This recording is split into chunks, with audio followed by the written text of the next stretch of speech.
The first step in unleashing your potentials is to know your purpose.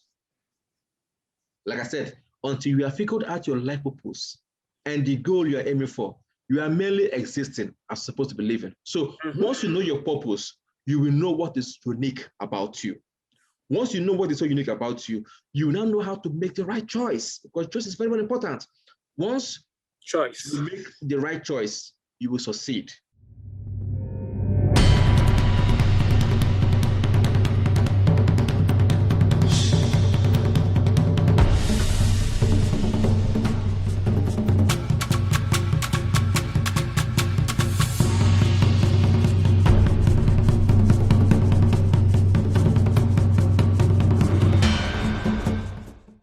Hi, everyone.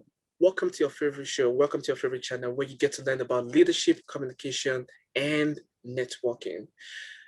Once again, my name is Dapo Ibrahim, and I'm the host of the show. And this morning, we have someone very powerful, a very good friend of mine over the years, and someone that have been seeing his journey, have been observing him, I've been learning from him. I've witnessed him write his first book and launch his first book and also launch his company. And he's done so many things. He's been featured on News 12. He's been featured on New York Times. He's someone that he's passionate about the youth and is doing everything to help the youth grow. He's an international lawyer. He's a mindset coach, a social entrepreneur, a published author, a prolific writer, a public speaker, and a humanitarian. He is the author of the widely acclaimed inspirational and motivational book, Design Your Destiny, Actualizing Your Birthright to Success. He's an LLM taxation graduate of the New York Law School, and with over 10 years of experience in leadership, development, and youth empowerment. He is currently the legal coordinator for the New York City Department of Correction. He is also the founder and president of Global Empowerment Mentoring Initiative, Inc., and also the Henry Ukazu Leadership and Mentoring Program. He richly employs both platforms to host Design Your Destiny podcast series and a weekly webinar on empowerment and leadership training, Design Your Destiny series. He is an influential advocate for millennials as powerful instruments of community and global transformation. Apart from being profiled by News 12 and New York Times, he is a favorite guest on various media outlets. He has also enjoyed the rare privilege of a 2013 joint profile on leadership alongside former South African President Nelson Mandela on the topic of making a leader. Now, fellow audience, please, at this point, I would like you to join me in welcoming our special guest for today's show, Mr. Henry Anyachi Ukazu. Thank you. Now, let's get into the show. So before we go into the show, we would like to get to know you, where you grew up, and how you've come to be this person that you are, this impactful person that you are today. Tell us about yourself, please. Thank you, Mr. Dagbo. I'm highly humbled and honored to be here today. I don't take it for granted. I've seen your part over time. It's been a privilege to also understand your work. So I deeply feel honored to be on your show this morning. With respect to your question, I was born and brought up in Nigeria. I had my high school, my college, and even my law school in Nigeria. I had everything growing up. While in high school, I was privileged to be a captain in the school, a supervisor, as we may put it, where I was leading a group of students under me. When I was in college again, I was opportune to be a state governor from my first year in college, and I was just appointed without knowing what to do. But as fate may have it, the chancellor of the school bestowed on me that trait of leadership, and I grew from there and I learned from it. When I came to the US in 2008, I joined the Nigerian Lawyers Association, and I started networking my ways with them. I was opportunity again to serve as a public relations officer for that great association. That was where I made, I think, my inroad when it comes to leadership and networking here in the US. And over time, I've seen myself being a creative person, an advocate, but more especially a humanitarian, because I lead from within. I use emotional intelligence to meet people where they are. But I've always had this soft spot for the youths because growing up, I never had mentors. And I had my challenges in life, strongly challenges, but I was again fortunate to have people who came to my life towards when I was of age. I didn't get mentors in my early 20s, even my late 30s, that's when I started having mentors. And they helped me, and I was able to work on myself. And today I thought it nice to give back to society. That is why I'm passionate about helping the young ones. And I've been doing that over time, both in Nigeria, here in the US, and globally. I speak in different colleges, in different high schools. I speak in different organizations. And I've come to realize that that is a part of me that I can never take off. So that is why I do what I do, because it makes me happy. Thank you for that.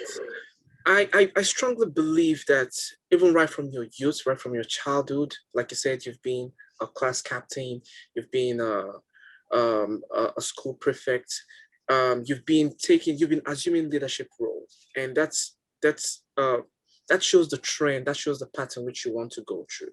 But I also believe there are moments of transformation, in our life. There are some moments that define us. There's a moment that, even though you think you're going in the right path, these things just happen, and then you're like, all right, why is this thing happening? And it gives you more clarity about how you want to go about it, how you want to engage your journey in life, how you want to impact people, how you want to talk to people. Do you have moments like that? Like one significant moment, if anything, or maybe two, but this moment was just like, wow, this is such an eye-opening. I think the word that people usually use is like epiphany. People had epiphany moments, and that one moment, that single moment would be like the point of complete transformation in their entire life. Do you have one of those moments that you'd like to share with us? Yeah, I think I have that moment. I won't give it like it's very concrete, but that was just one of those times that I have. I will put it there. There are two of them.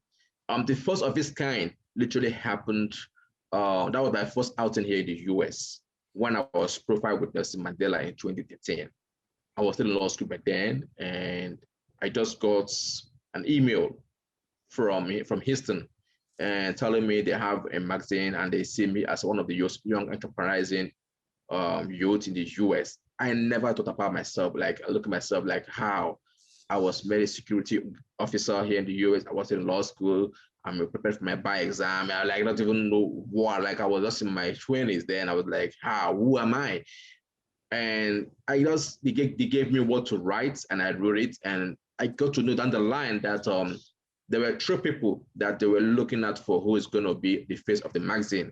Nelson Mandela was one, Two-Face Tibia was two, and I was number three. And there was a vote on who would be on the face. I was surprised to know that Nelson Mandela won by just one vote ahead of me. One vote. And this was somebody that never had any, I've never had any stints in life. That how. So at that moment was a moment was it gave me a turnaround. When I saw the profile online, and that was 2 months before Nelson Mandela died. That's one of those moments. Yeah, that was like literally a turning point for me. And then if I'm to add another one again, when I was serving as a PRO, public relations officer for the Nigerian Lawyers Association. I remember when I met PRO, yeah, when I met with Dele Mamodu, I reached out to him through Facebook to be one of my guest speakers at an event. So he answered my number, and then we spoke after that time. And after then, we started relating. So the turning point of it all was when he came to the US. He reached out to me, and he wanted to see me, and I met him for the first time in a Waldorf Astoria hotel. That meeting was literally humbling for me, because it like drew me to my, like, is this for real? And ever since then, my personal relationship with him changed my perspective towards life. That was how my mind broadened again. So the moments of like that happened. Yeah, and Dele Momodu is a very influential human being. For those who don't know who he is, could you just tell us about him? Because I know you have more close contact with him, and I believe he was the one who wrote the foreword to your book as well. Yeah, interestingly, yes, Itele Mamodu is the president and the chairman of Ovation Media Group. He's also was also a former presidential candidate in Nigeria. I think in 2011 he ran for presidency with current president of Nigeria right now, and he lost the election. He's a man that is very, very charismatic in nature. He's a technocrat. He loves the youths. He's a prolific writer. He's a father. He's a husband. But one thing that endears him so much to people is his nationalistic spirits. He has this passion for Africa. He likes to promote Africa to the world. In other words, he's a patriot. He's a patriot. That's why I love patriots. Yeah, they call him a nationalist. He has, in fact, you might remember when they have wars in different countries. I think in Syria alone, in different parts of Africa, he has always gone there to make for peace. He has been a peace ambassador. And one of his dreams is to win the Nobel Prize, Nobel Prize for peace in the world, because that is what makes him literally happy. So he's a man that has earned his name in time, because he has two names to him: the Ovation brand and his name. It is ready to be a brand. And one thing again about him that the world needs to know is that this is a man that left Nigeria to exile to UK. And that journey was not really easy, was not an easy one, because the then president of Nigeria wanted to kill him, and then he got a tip off, and he ran away through Benin Republic, through Ghana, and then to UK. That moment was literally challenging for him, his family. Wow. That's hard. That's hard. But yeah, I'm glad that he is who he is today. I'm glad that he's as impactful as he is today. I'm glad that he's been able to do all those things that he's been doing for the country, for the youth, and even for himself. So one thing I picked up while you were having a conversation earlier on was that you were working as a lawyer, as a security, and you were also in law school. Correct. What was the combination like for you? You know, working full-time and also being the full-time student? Because a lot of students are out there doing this thing. And sometimes when I meet students, they'll be like, oh, it's getting so stressful, I think I should drop out. Oh man, I think I should quit my job. But it's either they want to drop one for the other. So what was the experience like for you? And what were like the things that you learned from that you would like to, you know, give to people going through things like that right now, like the youth, for example, going through things like that? What was your experience like working full-time and also being a full-time student? It's very, very challenging. You know, one of those defining moments for my time when I was in New York Law School was when I was taking a class, and that was, I think, during the summer, and I was in the turn of leaving the program or even withdrawing from the class itself. But I can imagine.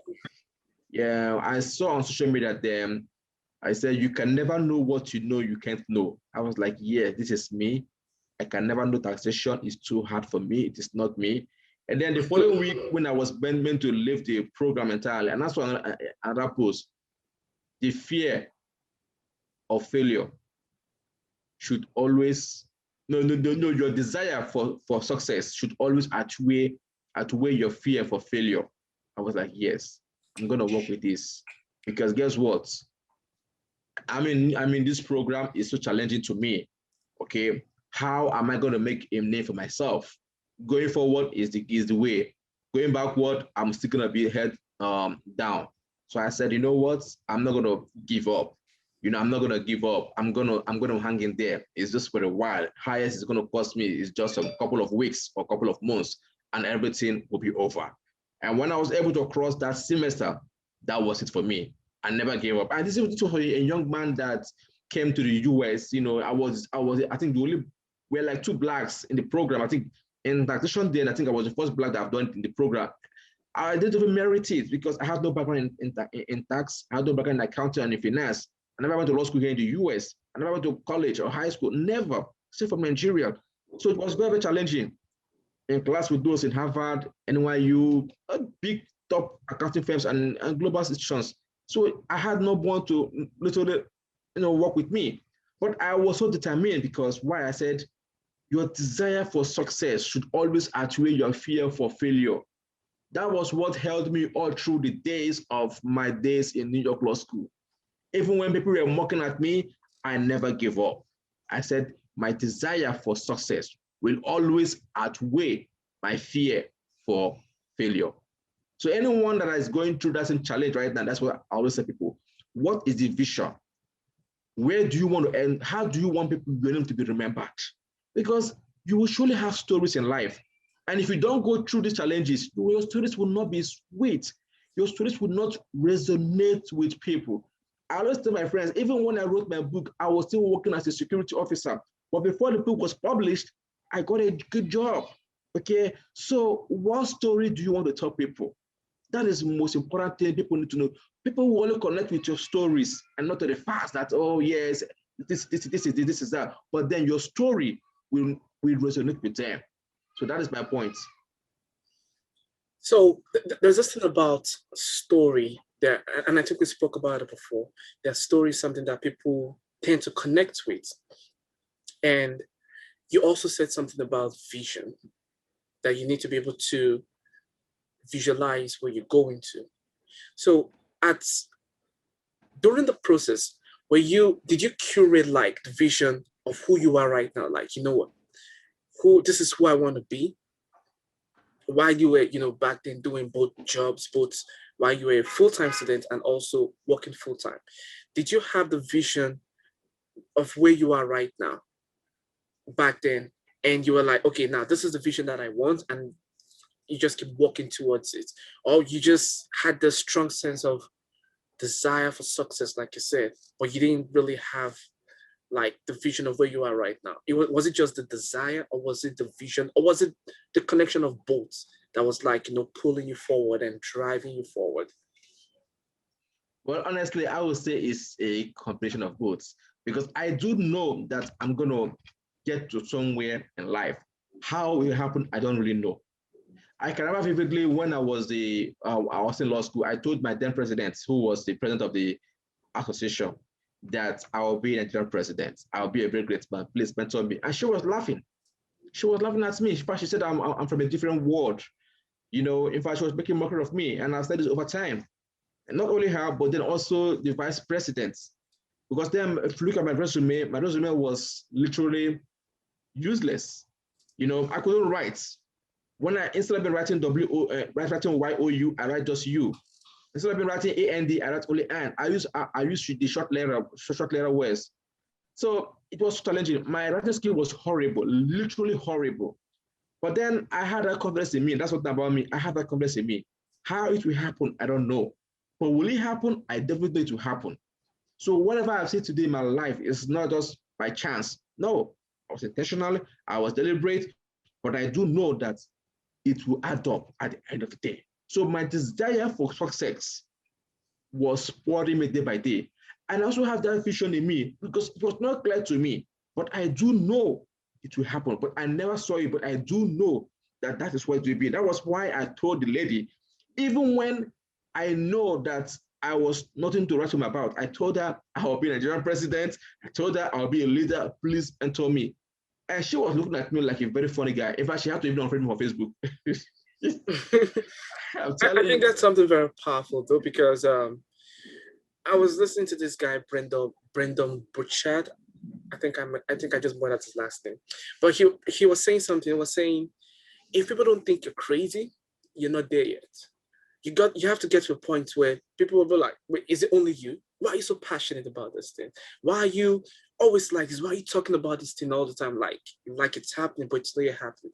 So I think you're in the space where you can not just visualize where you go into life, you can actually feel it. You can touch it. I think that's a very powerful thing. That's like a state. And I was reading a book. It's called The Neuropsychology of the self-disciplined people. And one of the key characters that the self-disciplined achievers, self-disciplined achieving people, one of the key characteristics that they have is that they are purposeful. They have a purpose. They know what they want to achieve. And that would lead us into my next question, that because I know this are the three key things that you've been talking about, that you always talk about, is purpose, self-discovery, and unleashing your potential, of which I would like us to touch on those three key areas. So what is the word purpose to you?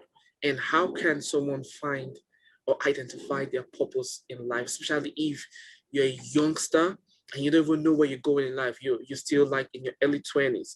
And that's usually the most confusing part of your life because you don't even know what you want to try. A lot of people have like multiple talents and they're like, I can do this, I can do that. So they're like trying everything out. So how do you over time identify what your purpose is and then start going along that track?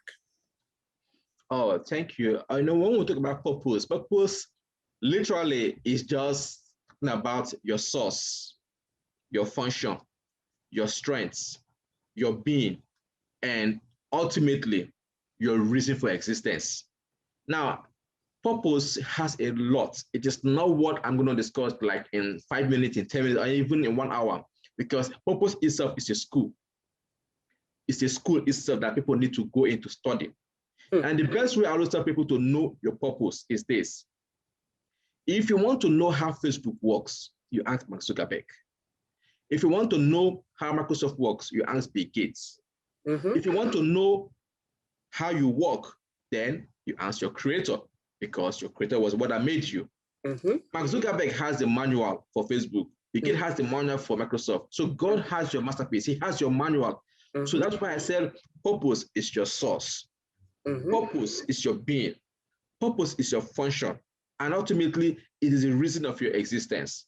Now, the big question that comes up, how do you know your purpose? How can you identify your purpose? Taking a closer look of what I've said earlier on. For you to know how something works, you have to go to the fountain, to the originator.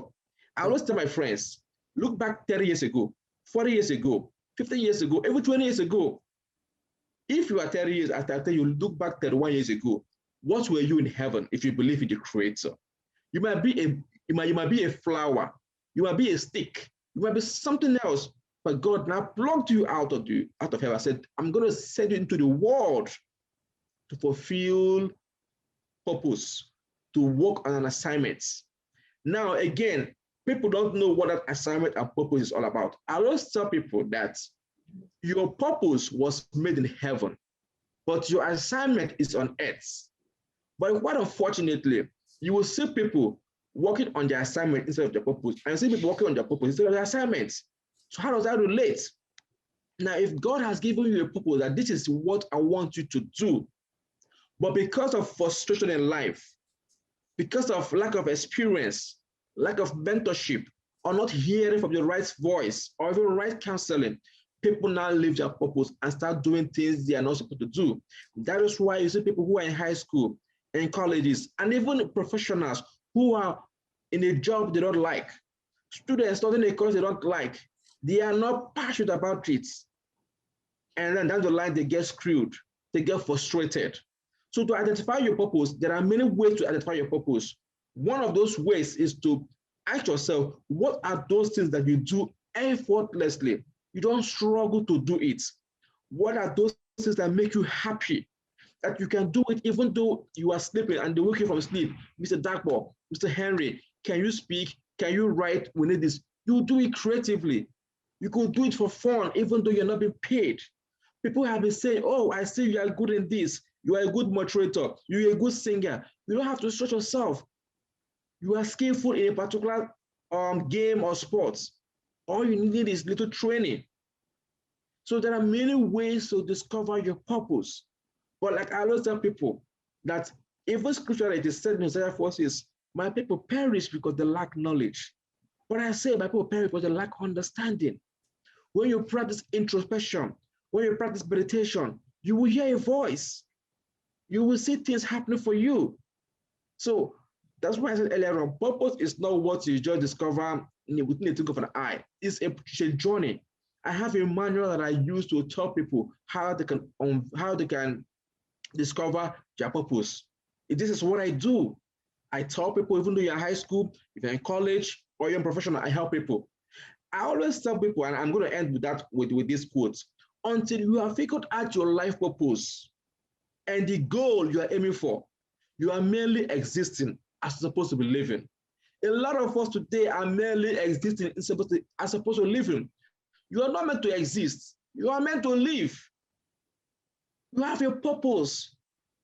So there's something so unique about if you die today, will people be angry that you died? Or what will they say, oh, when you was alive, what value were you given? So there's something about you. There is something so special about you. So purpose is a very intricate part of life, but people don't know. In fact, I was sharing with somebody today. I was telling him about purpose. I said, do you know how purpose works? If you have a key to a door, right? You have a bunch of keys. If you put the wrong key, that door will not open. But immediately you have been able to insert that right key, the door opens easily without stress. That is how purpose is. Purpose opens doors of opportunities. Purpose announces you. Purpose gives you what education cannot give you. It is priceless. So I always tell people work on purpose. In fact, one of the hardest things in life is to discover your life purpose. That's one of the most hardest things in life, to discover your life purpose and then to work in that purpose. Thank you. Thank you for that. So one of the quotes that I'm kind of very familiar with, before I even ask this question, you said something about a purpose manual. Is the purpose manual, is it a free thing? If it's a free thing, is it something that we could add the link below for people to access it, or they will have to like subscribe to your masterclass to access the purpose manual? So the purpose manual itself, you have to subscribe to the masterclass, but okay. I am working on a free one for people to literally download and read. Okay, but for now, I just have it in my masterclass. That I have it, and then the true process that they come to my masterclass, and then I train them on it. Okay, perfect. So one of the quotes I'm very familiar with is and this is about luck. And they said, the quote is that luck is when opportunity meets with preparation. All right. So I want to connect this with purpose, because from everything that you've spoken about, you said to identify your purpose, you need to go to your source. And I believe, and I know you're a strong believer, and that's why you said to go back to your maker. So my question is that, is there a portion of this that's not highly spiritual? Because I believe sometimes that when you do something repetitively, it becomes who you are, it becomes your character, it becomes your identity. So if, for example, if I'm a fashion designer, for example, and I design outfits and I keep doing it, and I do it for like a span of 15 years, and people see me do it for 15 years. Now, if people see me, if they want to do business with me, all they have in mind is, okay, he's a fashion designer and this is what he does, and now that's all I want to do with him. Now, what I'm trying to bring out is that a function of you identifying something and then constantly doing it over time? Or is it something that you just have to identify with your source, your creator, or maybe at some point they both have to come together? You understand my question? Definitely, and then, is there a timing on this thing? Because I don't want people to get this confused that, oh, I'm 25 years, I haven't found my purpose. I'm 30 years, I haven't found my purpose. I'm 44, there are 40, 55 people that are walking around, and it's almost like they're still confused. So is there a timing to this thing so people don't get this thing wrong? Okay. This is part of what I do on my trainings, and I get this a lot, trust me. And I'm going to use myself as a practical example. Growing up, I never had mentors, like I said earlier on. So I evolved over time. Mm-hmm. But it was because when I started having mentors, that was when I started discovering who I am. But internally, I had it in me, but I did not know how to manifest it. I did not know how to go about it. And that is why I always said the peak of what I do is I help people to unleash their potentials. So in discovering your purpose, now I'm going to give you some insight towards it now. Remember when I said earlier on, people might have told you you are a good singer, you're a good writer, you're a good speaker. That is one thing they have seen in you. But however, you have to know that appearance is not reality. They might be telling you you are good in it, but that is not who you are. That can be a part of what they've seen in you. Because I always tell people that if the whole world is telling you you can do it, and you know you cannot do it, you will fail. If the whole world is telling you you cannot do it, and you know you can do it, you will succeed because he that is in you is greater and stronger than he that's in the world. So it comes down to the bottom line of you knowing yourself, knowing what is so unique about you. Right. So that is one area. So another area again that you can use to really know this about is also by, like I said, going back to your creator. Okay. And I asked him, what is it that you've made me for? Reveal yourself to me. Trust me, it will come to you. God does not come in form of angel. He comes in form of human beings. Right. He might create you that opportunity for you to discover that. And what's the opportunity? He might give you a mentor, or you might come in with a mentor. You might give you as a friend. It could be an acquaintance. That one opportunity will literally open your eyes. Let me share more insight with you. I started writing articles, but I didn't know I was a good writer. Over time, I then developed that skill in writing, and now I love writing. I do public speaking, but I didn't know that I can do this effectively. That it is just me. But over time, when I started doing it, and I started having more energy. When I was in New York Law School, I was studying taxation. Why? Because my dad told me, study this course, we'll make money out of it. But I finished it, I never liked it. I got jobs that would pay me double of what I'm paying right now. I turned them down because that whole energy was not in me. I left it for what I literally loved. You know, so even though my dad told me, I know that that is not me. And that's why I left it. And everything I've been doing is about women empowerment. I'm not big on finance. It's not me.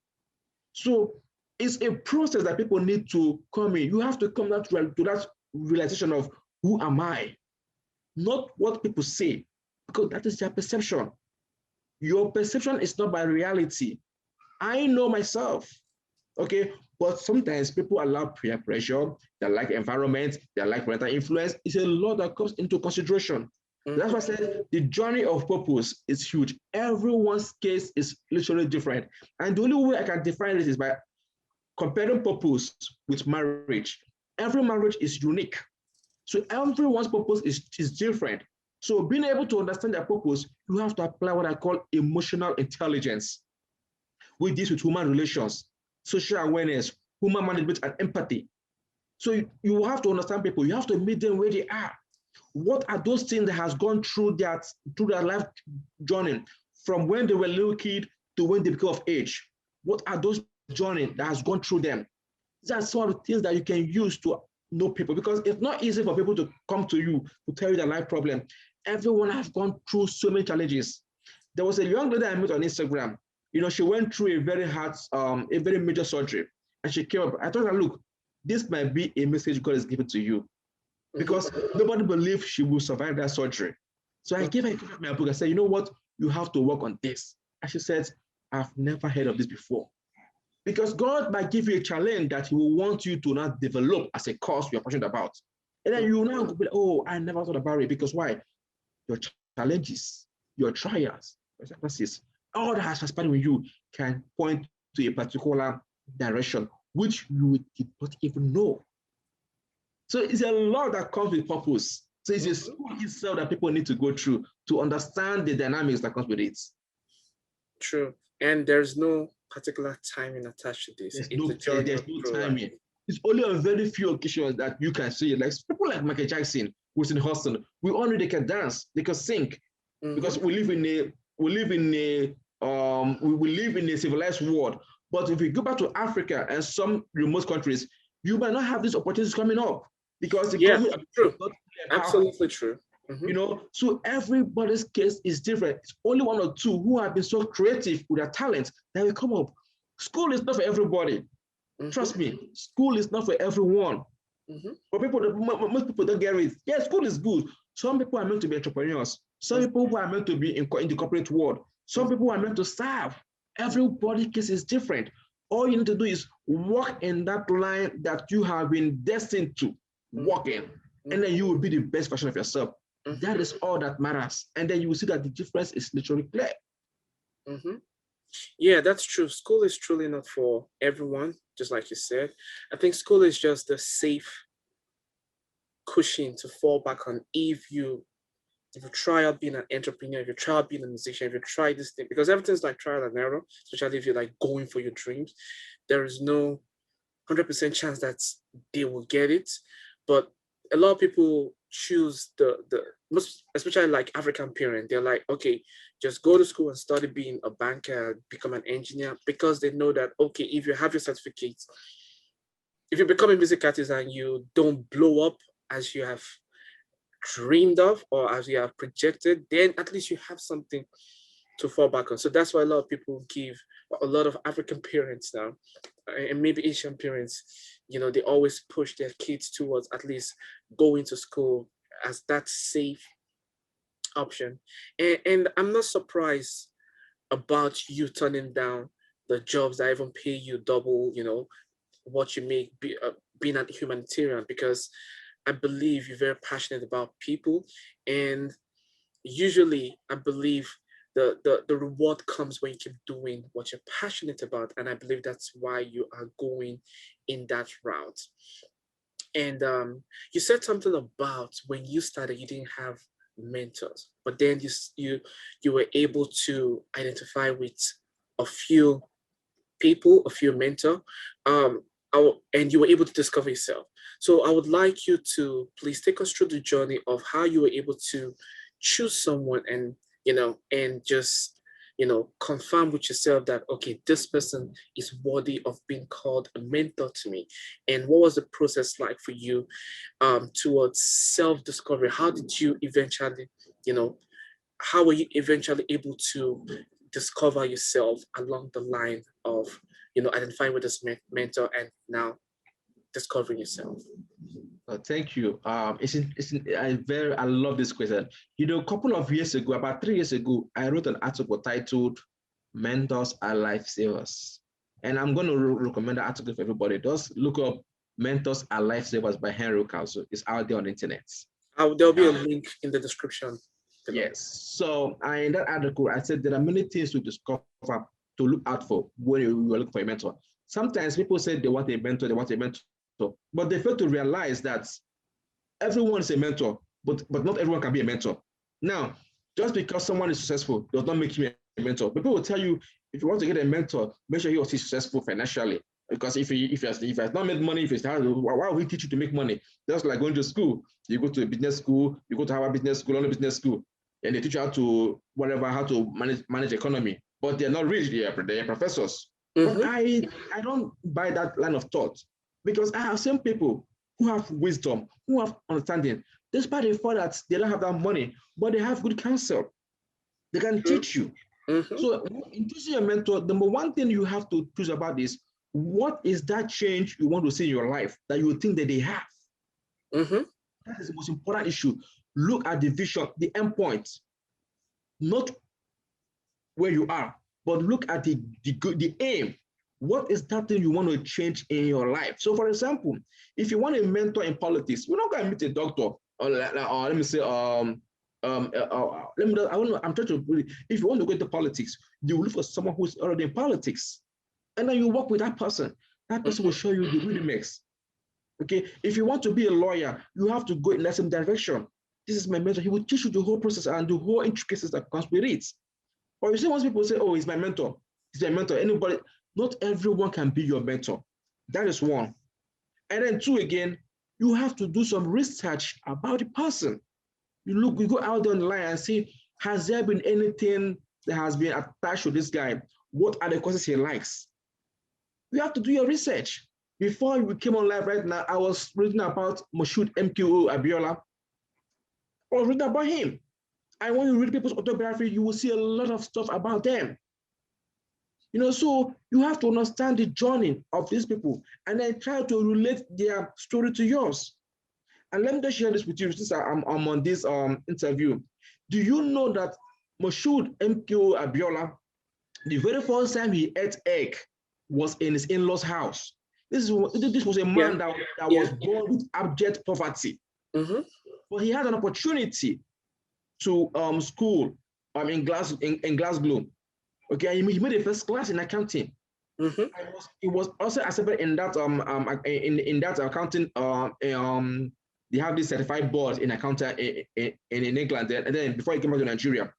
Now, this was a man that was born in abject poverty. He was, I think he was the 23rd child of the father. And then they gave him that name. I've forgotten the name. There was a name they gave to him. I think Moshuda. I can't really remember the name, but it means let us see. Because they believe he was going to die. But at the end of the day, he survived. Then I gave him that name Moshud. But what is the point there? If you have been through poverty, nobody is responsible for your poverty. People have been through the same course. I like that. Yes. I wish you could like hammer in on that, but I love that. But please keep going. Right. So everyone has gone through the same challenge, but they did not stay there. They refused to answer the name, and then they made the name for themselves. So in choosing a mentor, you may wonder, oh, this guy had this path. I want to try this path. So also for my own case, what really changed my own course was that my mentor of mine was in Nigeria. I saw him, he made a comment on Facebook. I liked it. We became friends. Over time, I discovered that we had a lot in common. He came down to the US. He now had a one-on-one interaction with me. And I now discovered that there's so much I can learn from him.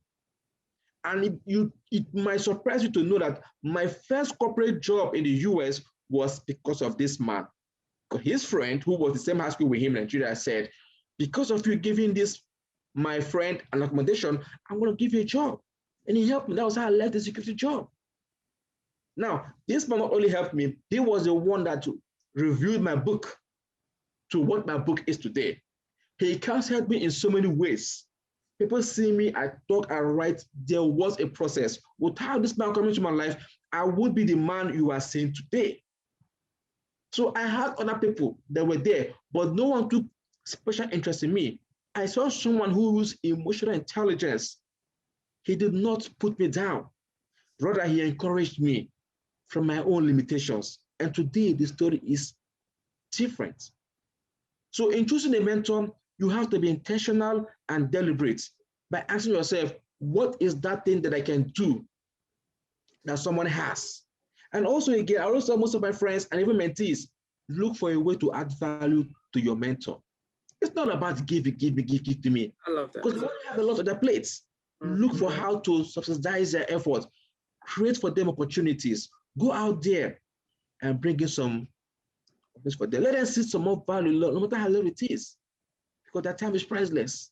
But again, that is not what I would do again in this whole interview. It's a process. So, but that article, Mentors Are Lifesavers, will give you more insights. Yeah, I love everything you just said. Mentors are indeed lifesavers. I believe that strongly because I believe when you have a mentor, because while I was a student, for example, at the Bronx Community College, my personal mentor was the president of the college. That's President Thomas Ekesemebi. And I worked with him within a span of, let's say, 10 months. And the thing I was able to accomplish by virtue of having him as a mentor was like 5 times what I was able to accomplish the year previous. So the thing about having a mentor is there are some things that you can achieve on your own, but because it's a new terrain, you probably will be slow. There'll be some roadblocks that you don't know how to navigate around it, but having a mentor will help you navigate faster and achieve your goals faster. So with a mentor, you can accomplish more with a mentor because they provide you with guidance, they provide you with experience, they provide you with knowledge, they provide you with the map because like you said, this is someone that you've done your research on, they've been through what you're planning to go through, so they can provide you with the navigation on how to, get to where you're going to. But you also mentioned something, you said something about, and that's you selecting the mentor, that's you choosing the mentor. But you said something about the mentor also having the emotional intelligence to invest in you as a person.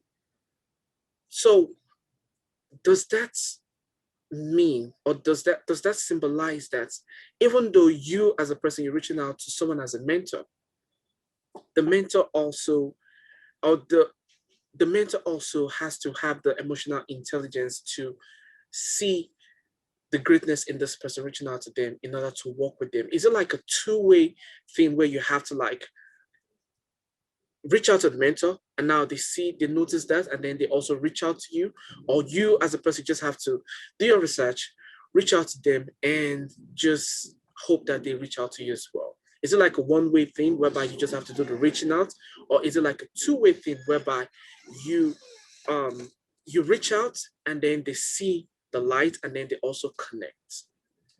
Okay. What do you think about that? Right. So this is how I'm going to approach it, because the two of them can work in this. It can is applicable, right? But it's good to go with the basics. Okay.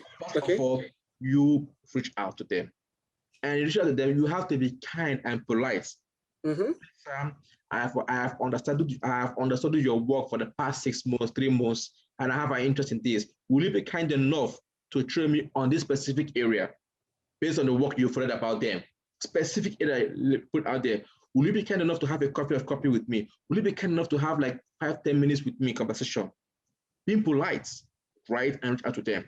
Now, when they get it, because you understand that they're very busy, and if they get back to you, I said, okay. Now, if they get back to you, they might tell you yes or no, depending on their schedule, depending on their availability. You don't know what is going on in their life, right? So if they not get back to you, very few people, and I would say anybody that even does that is not great, technically, that will look up to you and say, look at the potentials in you. Like me, I'm being frank about this. When I was in during my formative years in the US, very few people gave me a chance. Many people looked down upon me. And today, the people I respect are those people who gave me opportunity, even though I was literally a nobody. I was literally, and you might even call me an idiot, like there's no hope. But they gave me the highest of the highest opportunity. They saw what I did not see. Now, those who had the opportunity of helping me did not see that in me. I didn't even see it. Now, so if you reach out to a mentor and he or she now responded with kind gesture, that's fine. He or she does not have to see it. In some cases, they will see it. In some, they might not see it because they are selfless. So for me, there is no one that will reach out to me to be a mentor that I will look down upon. No matter how bad it is, I will apply what I call constructive criticism. Ask some questions, get your articles. What do you want? How can I help you? Let's have a discovery call. I have a feel about your sense. I know where you're coming from. Then I ask how can I assist you? But when I see that what you have out there on social media is funny, I won't even invest my time in you. So presentation matters, appearance matters. Even on Facebook, just this morning, I have 5,000 friends on Facebook. Somebody left, and I was going to accept. So I have many people who are like, when I 1,000, 2,000, looking for to be my friend. Before I accept you, I must make sure I look at your page and see if you have value to offer. I cannot bring you my space where you don't have value. So your presentation literally matters. And that is when I'm going to make up my mind without you even knowing. So most people don't know that online business is very, very powerful, no matter what it is. I have helped many people here in the US and even globally without them even knowing. I message their work and I support them. So it's very, very important. People need to be deliberate and intentional in whatever they are doing. True. And that's very powerful. I think from your response, everyone has responsibility, but the bulk of the responsibility falls on whomever is doing the basics, which is the person that's reaching out. Very true. Yeah, so if you're reaching out, you gotta work on your appearance, you gotta be polite, you gotta be respectful, you gotta understand that the person you're reaching out to, like you said, is very busy. So prepare yourself. You need to have like your elevator pitch if if that's necessary, but you need to understand that timing is everything. if you're reaching out and this person is busy, so the moment that they give you that attention or they give you their time, you got to capitalize on it and put your best foot forward. I think that's one thing that I got from your response, which is super, super, super helpful. And I believe it's going to be super helpful also to our audience out there.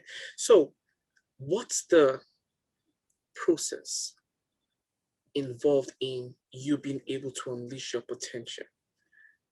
You know, like how do we even break it down? Like, how do you know what your potential is, and then how do you unleash it? Okay, I'm just going to give you a recap of how I do it. It's just in less than a minute.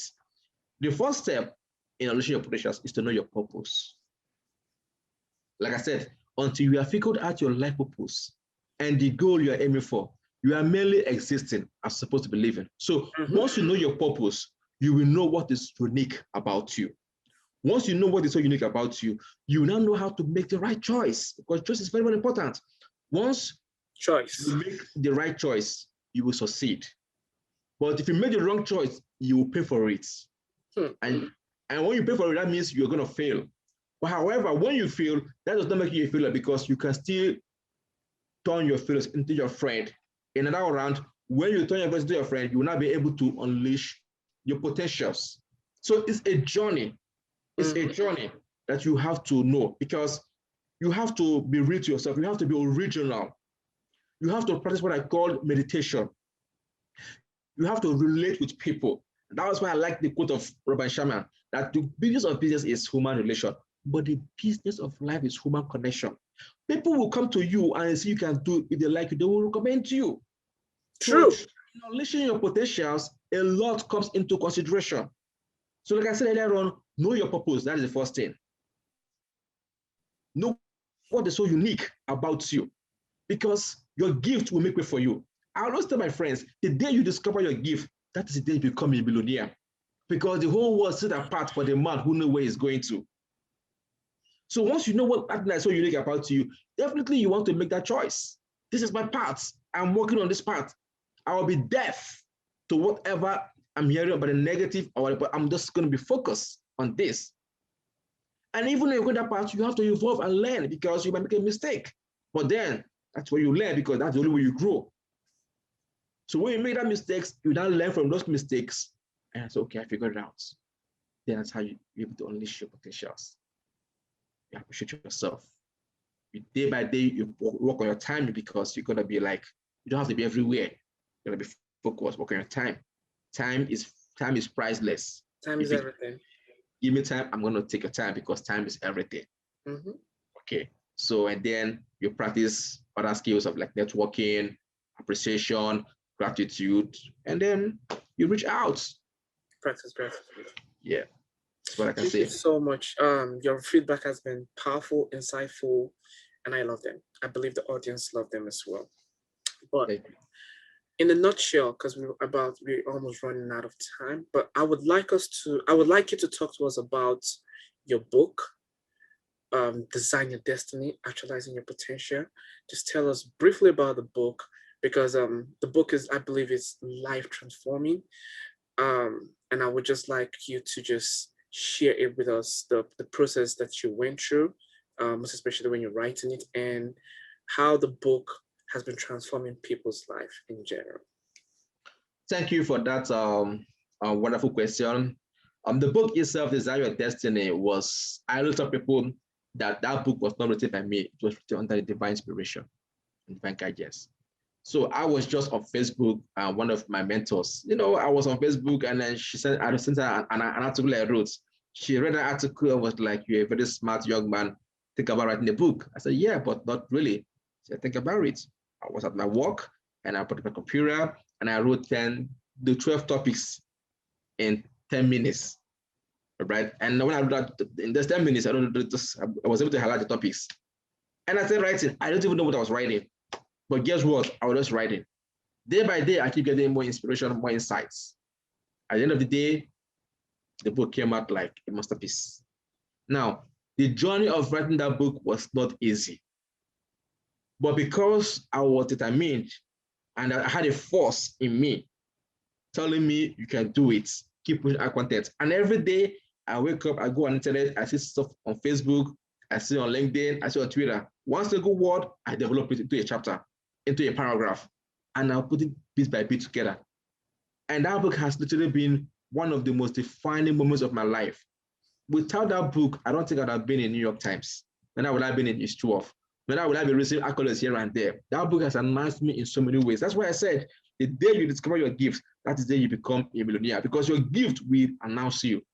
It will take you to kings and queens. It will transform you. What money cannot give to you, your gift will give to you.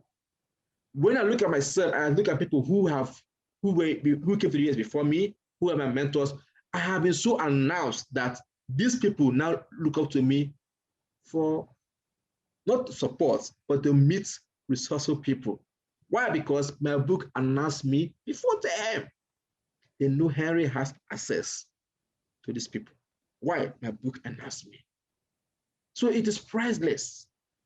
Okay, so what I can tell people, anyone who has interest in life, is you have to look inward yourself. You have the naysayers out there, but it is you yourself. What do you feel? What do you tell yourself? It's not what people are saying about you, but what do you tell yourself? Because you may hear so many voices, but what voice are you hearing? Once you know that voice you're hearing, close your eyes, close your mind to everything. They might be there to tell you, but once in a while you just go back and forth and adjust it. But then just know that you have your destiny in your hands. You have it in your hand. Because that's what I always tell people, like, no matter whatever you do in life, you must surely make a decision in life. You must surely make a choice in this life. So you have it in your hand. Even God said it. I've given you, you have to make that choice. You will decide what you want. Indecisive. So once you decide that this is what I want, go for it. You make a mistake, that's the line. But down the line, the end will justify the miss. I'm not skeptical about life because I've seen the promised land, like Martin Luther King said. I've seen the future, and I know that it is. How it will happen, I don't know. It will tarry. Like if you're driving, you see bumps. At the end of the day, you will get to it. See the red light, stop. Green light, move. Yellow light, caution. So it's up to you. What voices are you hearing? But if anyone will need more guidance about life, trust me, I'll be more than glad to mentor, to coach, and to guide you, because there's a lot to life. Awesome, awesome. So I know that you're a prolific writer, you're an author, you're a motivator, a motivational speaker, and I know you're naturally gifted at so many things. So do you have any other talents that we don't know about, other than writing, speaking, and networking and doing all the things that you do? Do you have a talent that, you know what, you know it's you're talented in this area, but then you're just like, you know what, all right, maybe in the next few years we will know about this talent? So I know people see me, I speak. I also have gift in speaking, but recently I now discovered that I have this gift in counseling, and then also in IT. And I started developing websites. Oh, nice. People don't know about that. I develop website right now. I could develop website for people. Wow. Yes, I do develop websites. Yes, people don't know, but I won't say it's an ingenious thing, but God's grace was part of it. You know, I design my websites. Awesome. And people come to me, I design people's websites for people. So depending on what they want, you know, we have Wix is free, we have WordPress is free, but then also so many templates out there to help you out. What you want. Okay, so that is just what it is. So that's where I'm going to leave it. Okay, before we wrap this up, do you have a favorite quote that you would like to share with us, you know, in closing this session? And also, what's the impact that you would like to have in the world? Yeah. Or what impact would you like? What would you like to be known for in this world? Okay, so for me, all right, the quote I love so much is one of my favorite quotes. I'm trying to place the lady's name, but the name is on my signature on my email. I'm not sure about her name. It's one of my favorite quotes. It goes this way: People will forget what you said. People will forget what you did, but people will never forget how you made them feel. It's very, very important people know this in life. How do you treat people? How do you leave people each time they meet with you? Because people will forget what you said. People forget what you did. But people will never, that word should be emphasis, never forget how you made them feel. It's very, very important in life. And what impact would you like to have? The impact I want to make in life is I want to be the cause everyone will be happy. You can never meet me and remain the same.